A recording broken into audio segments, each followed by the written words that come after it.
Well, this has complicated everything. I didn't think we were going to get this much snow.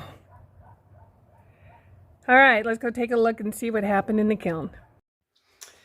Good morning, Pottery peeps. It's Monday, and the kiln failed. So I knew this was a possibility, so it's not completely out of the realm of what I was expecting. One thing about potters that I have found is that we're problem solvers. And I automatically, when I came out yesterday and the alarm was going off and telling me that instead of getting to 2232 Fahrenheit, it made it to 2,111, so it didn't even reach a cone 5, just a really cool cone 5, maybe even a hot cone 4, and it shut off.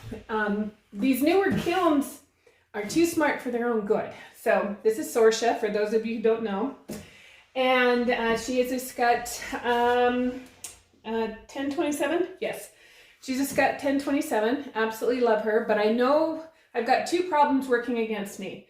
Number one, it's winter, and I have an unheated garage.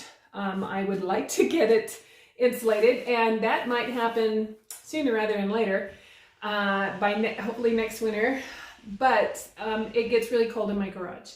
And I even waited until Saturday to fire, where I had an ambient temperature in here of 40 degrees, but by the time it ramped up to that really hot 2000 degrees, it was nighttime in here, so the ambient temperature was quite a bit cooler, probably below freezing, or below 32, not below freezing, but below 32 degrees Fahrenheit. So it kind of worked against me because she's smart, she has to work too hard, she's going to shut herself off. And I also know that my elements are getting into that gray area. That's problem number two, where it's taking a couple of hours longer than the computer says it should to fire my kiln, which means my elements are, even though they're registering on their volts that they're fine, I know it's getting close.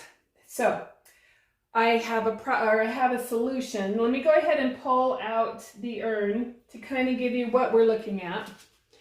So I didn't get the melt I wanted.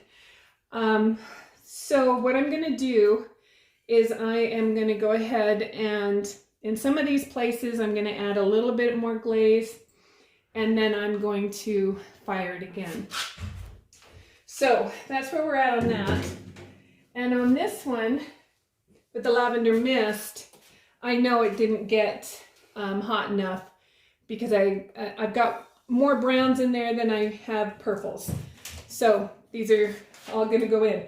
So my solution is to go ahead and fire them again. And I'm going to show you what I'm going to fire them in.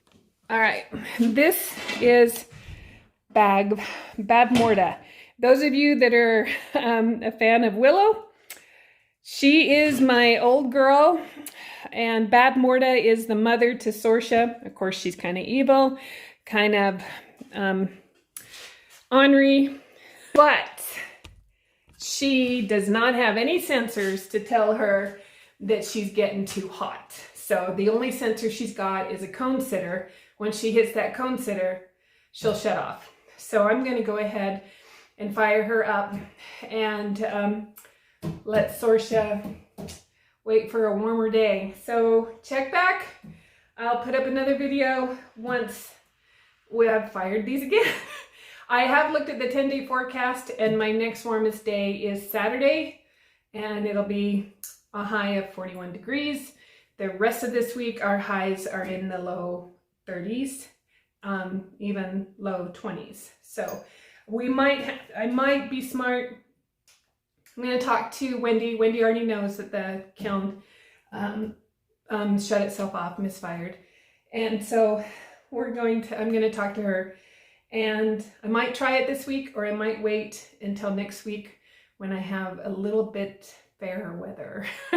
That's what you do when you're a potter and you're working with all the elements.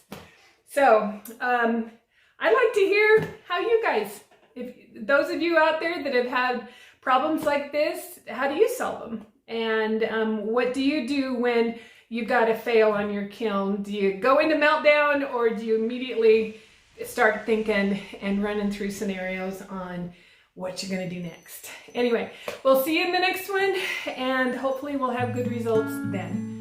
All right, see you later.